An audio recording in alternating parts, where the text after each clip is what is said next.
Making change. Today we're going to wrap up this whole idea of talking through this idea of making change. And I hope that it's just kind of the beginning for us, and that we're not going to kind of end a series and go, well, I'm just going to end making change. That instead that we've been inspired by God's word, by what we need to do with our lives when it comes to how we manage the resources that we have, when it comes to how we make the resources that we have, when it comes to how we give the resources that we have. We've looked at this from a holistic approach. We've looked at it from the beginning of looking at this idea of less is more, of what would happen if we could learn to be content with less stuff. What would happen if we could be people that when it comes to the way that we manage our resources, that we would manage it in such a way that we have leftover money instead of having getting to the point where we've got leftover month and going, hey, we don't have any money, but there's still more month. We've looked at this idea of stress is bad. And what can we do? How can we make some choices to where we can eliminate some of our financial stress so we can get on a path? And it's very difficult to just eliminate financial stress just overnight, but to make those choices, those tough choices that need to be made so that we don't have to carry this stress with our lives when it comes to our finances. Last week we looked at this idea of giving is good. And as we looked at this idea, that we looked at this and we said, hey, we want to be a church that's a generous church. And I think that there are so many people that give so faithfully here that allows us to be able to do the kind of ministries that we have. We still have bigger dreams and bigger desires to be doing things and what we have resources for. But we choose to steward the resources that God's blessed us with so that we can make the most of whatever it is that God's going to choose to bless us with. Whatever you're going to choose to be faithful with and what you do and how you give. And if you were here last week, as Corey was just sharing, it was an incredible weekend as we gave away the previous week's offering and allowed you and empowered you to go and experience this idea that giving is good. That giving is good. And Corey was sharing with you some stories. And if you're not up on that, I just want to throw this website up for you to be able to see this and take note of. But this website is crosspointgivingproject.com. And so if you weren't here last week, you can still go there and you can still look and read these stories that are going to, people that are just going to keep posting these. If you've not posted your story yet, if you've already given that away and you've not posted your story, we would encourage you to just put that out there. Let us all see and let us all read and let us all experience the joy together of what's taken place. If you've pooled your resources like many people will have already done, and you pulled them and you got several envelopes that went toward one thing, then make sure that there's going to be somebody from that's going to be out there, and they're going to post that so that we can just read and we can see just how giving is good. See, last week we looked specifically at this area of a tithe and how to grow in this area of giving. How to grow in this area. And then the first thing we said is trust God with the tithe. This amount, this measurement that means 1/10. That we would just trust God with the tithe and we would give back to Him what is His, what He does ask for us. What He asks of us. We talked about plan your generosity. That if you don't plan to be generous, you're not going to be very generous because you have to plan for this. And then we talked about start being generous now. See, generosity is this thing that unleashes God's supernatural on our finances. That when we begin to be generous and we live like God has called us to give, it just causes God to do the supernatural with our finances. That He can do so much more with it. And lives are changed when people live generously. So today we're going to finish up with this thought right here. Tomorrow matters. Tomorrow matters. And not just tomorrow as in 24 hours from now, but all of our tomorrows, and as we look ahead and as we make plans for the future. That we would be thinking in terms of our finances with this idea that tomorrow matters. That what we do today, that it affects what we achieve tomorrow. What we do today affects what we achieve tomorrow. And when I think about this, it doesn't It's not something that's just limited to finances. It's how we apply ourselves at school today. Definitely will affect what we achieve tomorrow. When I think about what we do and the friends that we choose and the friends that we keep, this is going to affect what we achieve tomorrow. When I think about how we treat our families, this affects what we're going to achieve tomorrow. These relational connections, the way that we live out our faith, the way that we live it out today affects what we're going to achieve tomorrow in our relationship and our connection and our trust with God. See, it's not just a financial truth. When I think about who Crosspoint is and that we're a church, that we believe that tomorrow matters. And we want to equip people for their best tomorrow. And the best tomorrow that we're ever going to be able to get to is our eternal tomorrow, is eternity.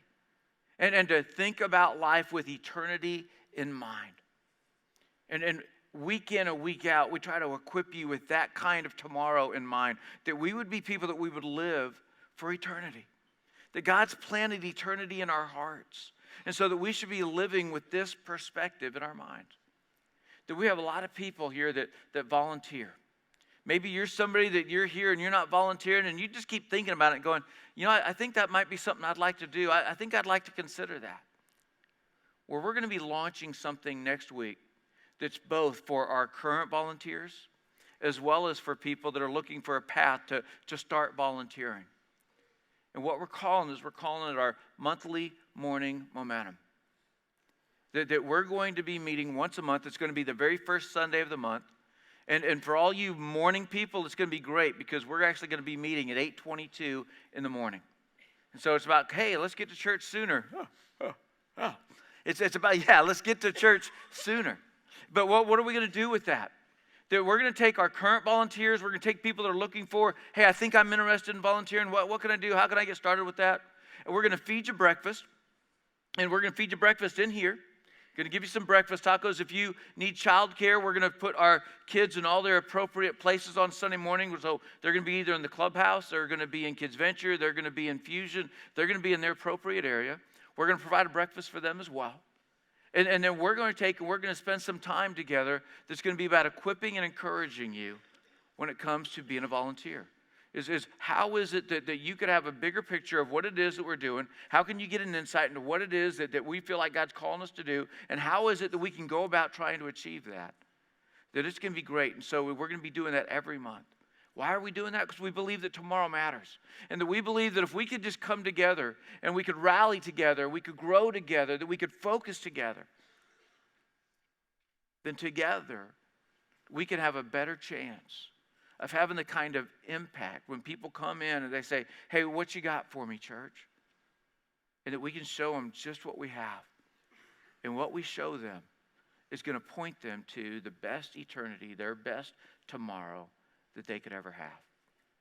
Well, let's get back to focusing specifically on finance. I hope you will come and join us for that M3 is what we're calling it as well, monthly morning momentum, that you'll join us for that next week. But let's get back to talking about making change with this focus on financing when it comes to tomorrow matters.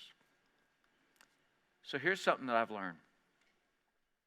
I've learned that money can buy you a house, but it can't buy you a home.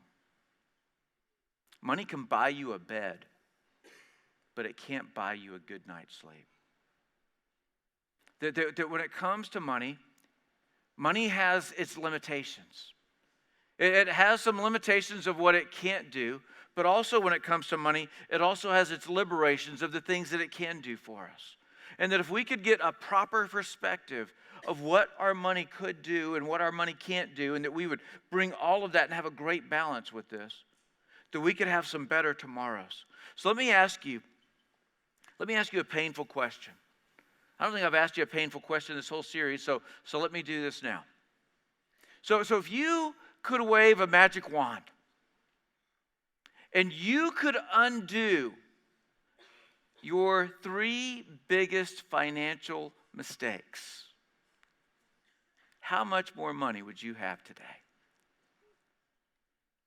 See, for some of you, like me, that's a painful question because I have made some mistakes that have pushed me into the 6 digits of what it is that I've done when it comes to financial mistakes that I've made.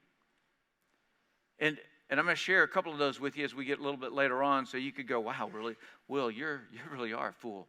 That you really have made some of those mistakes. You're not just saying that to try to make me feel good, but you have. And I can honestly tell you that I have. But when you think about that if you could undo your 3 biggest financial mistakes, I wonder what comes to mind. I wonder if you start thinking about the actual dollars. I wonder if you start thinking of the actual choices. I wonder what you begin to think about. Did you make the financial mistake of a career choice? Going, yeah, you know what, I shouldn't have gone down this path. And 23 years later, I'm finally figuring it out. And there were people that warned me, but I was like, no. It's going to be different for me. Was it that? Was your financial mistake a marriage? That you were like going, I just felt pressured into this. I really didn't want to do it. I did it anyways. And, it didn't turn out well. And because chances are, if you're somebody that you've been divorced, when I said if you could undo 3 of your biggest mistakes, that marriage probably came to mind. When you think about the mistakes maybe that you've made, financial mistake, was it borrowing for a vacation, that you did this elaborate vacation that you really couldn't afford, and 4 years later you are still trying to pay for that vacation? When you think about your financial mistakes, was it something that you said, hey, I just got to have this house. I know it's going to work out, and God's going to bless us. God's going to provide for us, and now you have more home than you do have money, and you are house poor because of where you live? Was it credit card use or abuse? Is that one of the things that comes to mind when you think about, hey, yeah, that's one of my big financial mistakes? Buying a timeshare. Maybe for you it was like, yeah, you know what, that sales guy was so good and so smooth that we really believed we were going to use it. And we get reminded every year when our annual dues come around, oh yeah, we own that, don't we? But you haven't been using it. But you own it. Financial mistake, is it that you look back and say, oh, yeah, I made some bad investment choices. I put some money in some places I never should. I invested in things I shouldn't have invested in. Or maybe for you, you look at it and you go, one of my biggest mistakes was not investing. That I've not set anything aside. I've not done anything to prepare for my future. And if I could wave my magic wand, I could undo that and I could go back. That I certainly would make investing a priority. See, it's a painful question. When I think about our generation, and I think about the people that are making adult choices today, and I think through what is the biggest challenge that our generation faces, what I think of and what comes to mind for me is seeing that the choices that we make today, they determine the outcomes of our future. And I think we live in a generation that just doesn't think that way. That people aren't thinking about the choices that I make today determine the outcome of my future. That they determine the path that I'm going to be on. And that if we could begin to think with the future in mind, think about that tomorrow matters with the choices that we make today, that it could change our future. Have you ever witnessed somebody spoiling themselves when they really couldn't afford it?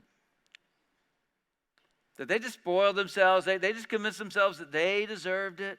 And so they spoil themselves, yet they don't really have the resources to do this. And so we do this, and we spoil ourselves with now at the expense of our later. And we spoil ourselves now that we can't afford, and it certainly costs us a lot later. So we've got to think in terms of tomorrow matters. According to an article from CNN in 2013, 76% of Americans are living paycheck to paycheck. 76%.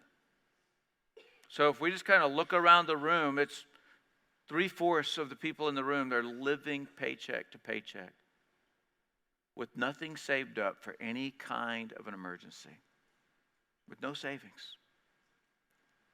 And then what's scarier than that is that 55% aren't concerned about it.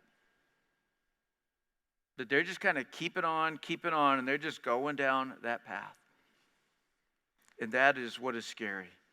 And we can't blame it all on a downturned economy.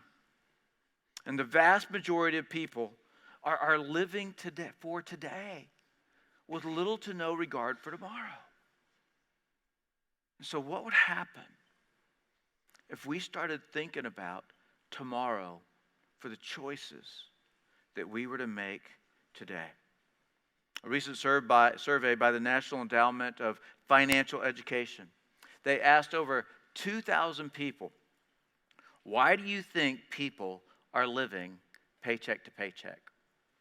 So they asked this question. They're just surveying them, and they're trying to figure out, hey, why do you think the vast majority of Americans are living paycheck to paycheck? Let me share with you their top 5 responses. Their first response was credit card debt. 24% of them said, yeah, that's it right there, it's credit card debt.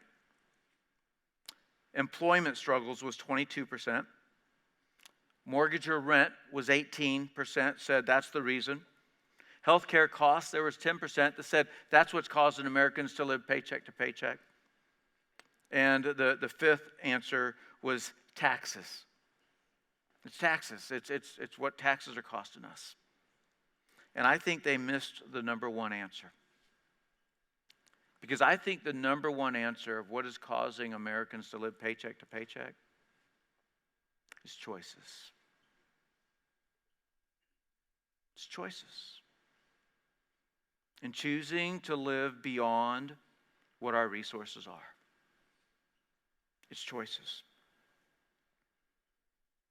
Having an education on finances and applying it is key. We can't just be people that we learn a little bit about it and go, oh, now I know, and then continue to live in a path that is counter to what we've been educated in. But we've got to get educated in it, and then we must begin to make those choices and make wise choices when it comes to our finances. In Proverbs chapter 21, verse 20, Solomon, he wrote this, "The wise have wealth and luxury, but fools spend whatever they get." That the wise, what? They have wealth and luxury. What do fools do? They spend whatever they get. It comes in and it goes out. Matter of fact, many of the people that handle their finances foolishly, they spend it and then they get it so that they can now pay for what they already committed to. And this is what happens. And living paycheck to paycheck will keep you from reaching a better financial tomorrow. And so if that's you, you've got to look at your finances and go, where do we need to trim back? Where do we need to cut back? Where do we need to get serious? Where do we need to stop spending?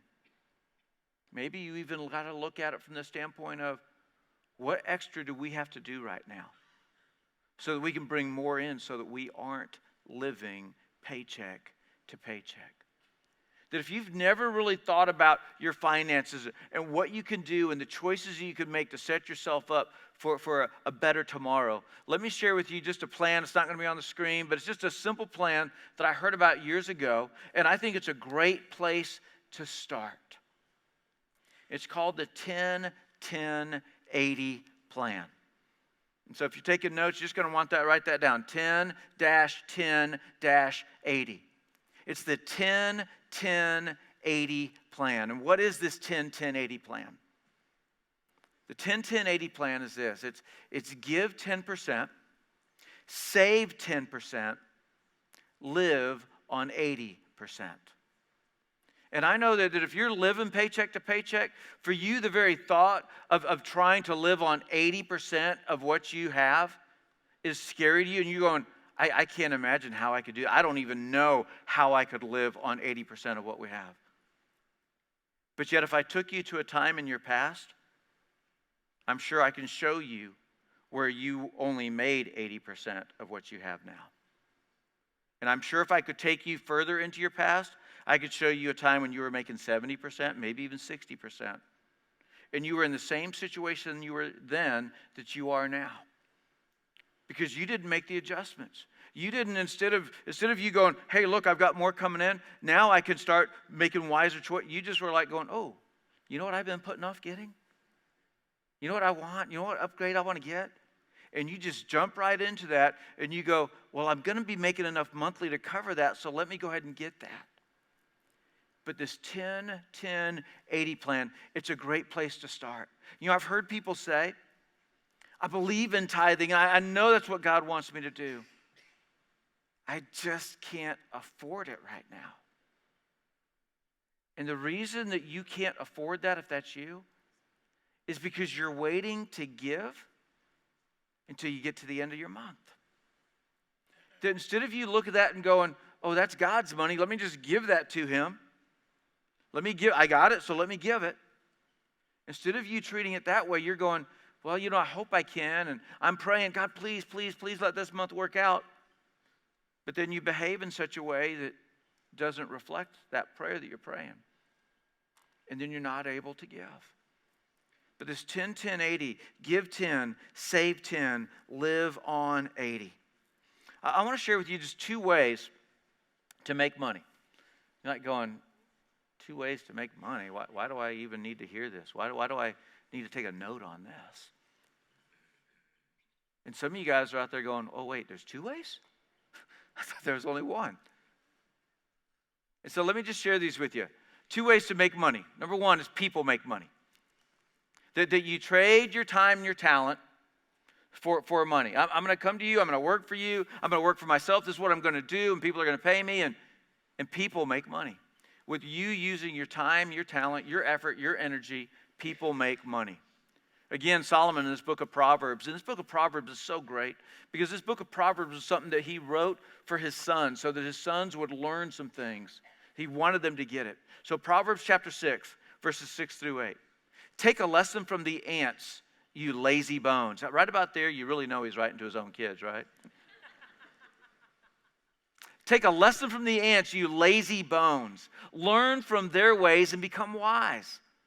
Though they have no prince or governor or ruler to make them work, they labor hard all summer gathering food for the winter. That they work. And that's what we should be doing. We should be working, but you know what? We should be taking a lesson from the ants. And go, hey, let's store up some because, hey, we just don't know what might be happening so that we have some. So whatever life throws at us, we're going to be able to handle it. So that's one way, is people make money. Here's the second way. Money makes money. Money makes money.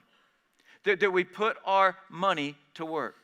I enjoy watching Shark Tank. I enjoy watching it. I enjoy watching it from the standpoint of there's people that they've invented something, they've come up with something, and they've got this great idea, and usually they've got some traction behind it, and they come into these venture capitalists, and they say, hey, here's what I do, here's my pitch, and I'd like to sell you part of my company that you can buy into it, and I'll use your financial resources, but I'm also going to use your connections.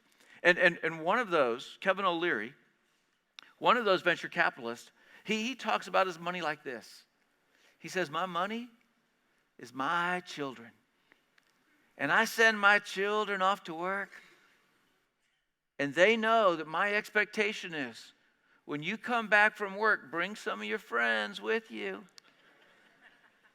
Don't come back till you're bringing some friends with you, because he's putting his money to work so that his money is going to be making money. And if you've got a retirement account, then you understand, okay, yeah, money makes money. And retirement's good. It's good to plan for retirement. But what if we could do it with non-retirement dollars as well? that we would begin to take those dollars. But Will, you just said 10, 10, 80, and I didn't hear anything within there about, no. That 10, 10, 80 plan is for you to have a place to start, just so that you can start making some progress. But then you can start growing into to where, no, we're not going to live on 80. We're going to live on 70. We're going to start investing the difference. But the 10, 10, 80 plan is a place to start. So Ecclesiastes, which is also written by Solomon, chapter 11, verse 1. Send your grain across the seas, and in time, profits will flow back to you. He's telling his boys, hey, take this that is a value, that's not your time, and send it away. And then in time, watch how it comes back to you, and profits will come. Let me share with you 3 cautions for building wealth. Because when it comes to Tomorrow Matters, it's about us starting to understand that we're going to use our time and we're going to use our money, and we're going to use an appropriate portion of both of these so that we can build our wealth for tomorrow. Because tomorrow matters. That when you reach that state of retirement, that you get to choose to work if you want to continue to do something, not that you have to work. That you could be that person, that you get to have that choice. So 3 cautions for building wealth. Number 1, don't invest in what you don't understand. Don't invest in what you don't understand. You see, it's very easy in today's economy to make money in our market, especially the last few weeks. It's very easy. But unfortunately, it's also very easy to lose all that you have invested. And don't invest in what you don't understand. 1 Timothy chapter 6, verse 9. People who long to be rich fall into temptation and are trapped by many foolish and harmful desires that plunge them into ruin and destruction. So don't invest in what you don't understand. Well, I don't understand anything, Will, so I don't know how I can begin to invest. Well, then why don't you trust somebody that this is what they do? We just started Financial Peace University last week. In fact, if you still want to get in on this, it would not be too late for you to get started and for you to come this coming Tuesday and be part of this. We had a phenomenal turnout. 85 people said, hey, I want to learn to take control of my finances in a better way. Some of those people are repeating the class, going, you know what, I need a refresher, I need a reminder, I need to get things back in the right direction. Other people are hearing some of this stuff for the very first time. But one of the things that Dave Ramsey does is he gives us what's called these ELPs for different areas. Endorsed Local Provider. And Dave actually provides us with an endorsed local provider for who is it that is local, that Dave Ramsey trusts, that we could go meet with and go, hey, we want to begin to do some investing and we need some help. And so if you don't understand it, then rely on somebody who does. So I was in my early 30s, and we finally reached a place in our life where we started having a significant amount of extra every month. That we had made some foolish choices. We made some foolish choices. Cheryl would be pointing at me if I used the word we, okay? So we made some foolish choices. And we had gotten past all of those, and we had paid off all of our debts except for our home and one car. And we were going, okay, now we're ready to begin to invest. And so I started investing. And as I started investing, man, it was like, this is free money. I mean, it was the dot-com boom, and I was just throwing money every month. I was throwing $2,000 a month. And I did this for about 18 months. I started, though, with a lump sum that I put in there before that. And I was just going, this is amazing. I had a friend even tell me about a company that was mapping, it was doing this human genome project and mapping the human DNA. And I was like, they're going to be. And so I started putting money in them as well. And man, it was just phenomenal. That we had taken our money and in just this short period of time, it was less than 2 years, we had more than doubled our money. And I was going, why isn't everybody doing this? This is awesome. This is amazing. And then you had the dot-com bust. And because I was a first-time investor, I didn't start to see this drop and go, ooh, I better sell. I need to get out. I was just like going, oh, well, I've heard before that the market has its ups and downs. And so, hey, it's okay. And it's going to come back. And it kept going down and down and down and down and down. And I realized, okay, it's time to get out. And so we sold and we lost our $60,000 investment that we had put in of our own money, not including what it had grown to that we had lost that amount because it was unrealized gain.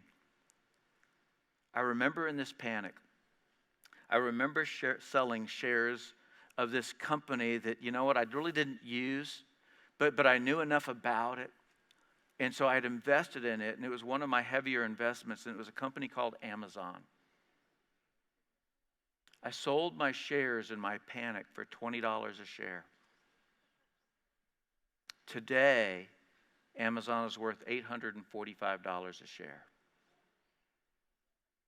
See, I didn't understand. And I was investing in things that I did not understand. And you know where it's really easy to lose money investing? When you invest in what you don't understand. And I didn't sell what I sold going, I need to get my hands on that money. I sold what I sold going, I'm in a panic and I want to get at least something back. And so I sold. Back to the book of Proverbs, because there's a whole lot of wisdom in here, and especially wisdom on money. Proverbs chapter 24, verses 3 through 5. A house is built by wisdom and becomes strong through good sense. Through knowledge, its rooms are filled with all sorts of precious riches and valuables. The wise are mightier than the strong, and those with knowledge grow stronger and stronger. I'm an investor now, but I have read several books on investing so that I can get smarter on investing. I had an investment mentor that I started leaning into and going, hey, what can I do and how can I do this? Because I wanted to be able to learn and understand what it was that I would be investing in. So, first caution, don't invest in what you don't understand. Second caution, don't put all your eggs in one basket. Don't put it all in one place. Ecclesiastes chapter 11, verse 2. But divide your investments among many places, for you do not know what risks may lie ahead. That you've got to be prepared. And so you've got to diversify. Third caution, don't try to get rich quick.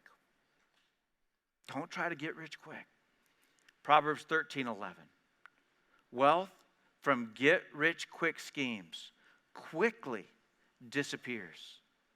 Wealth from hard work grows over time. That it's hard work that helps it to grow over time. Let me leave you with a formula. Let me leave you with this formula for building wealth. It's a simple formula. It's a proven formula. It's a formula worth noting and worth practicing. And here it is. Investing money plus time plus consistency equals wealth in your future. It's these three things: investing money plus time plus consistency equals wealth in your future. And because tomorrow matters, change how you live today. Before I let you go, I want to share with you 3 notes that I took while sitting through FPU this last Tuesday. Just 3 nuggets that I just want to share that I heard Dave say, and I said, that's worth repeating. Here they are, 3 of them. Discipline is what causes us to build wealth. It's discipline. And then he said this, we don't like discipline, but we like the results of discipline. And so you don't have to like your discipline now, but you got to like what it is that you're striving for and the results that you're going to get. The third one, building wealth is a marathon, not a sprint. And this is how Dave put it. We don't sell microwaves. We sell crock pots. At Financial Peace University, it's not about buying a microwave. It's about buying a crock pot and understanding that investing money plus time plus consistency equals wealth for your future. Pray with me. God, I know that for some, just talking about money in church can be an uncomfortable thing because talking about money anywhere can be uncomfortable. But God, you have certainly given us instruction when it comes to money. God, you've helped us to see that money has its limitations and it has its liberations.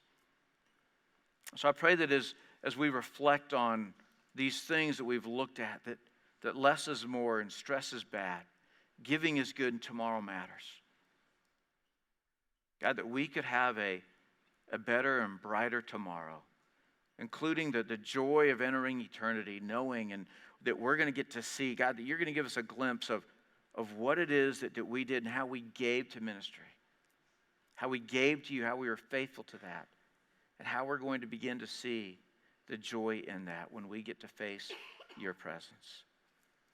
God, may we make the change that needs to be made when it comes to our finances. Jesus, it's in your name we pray. Amen.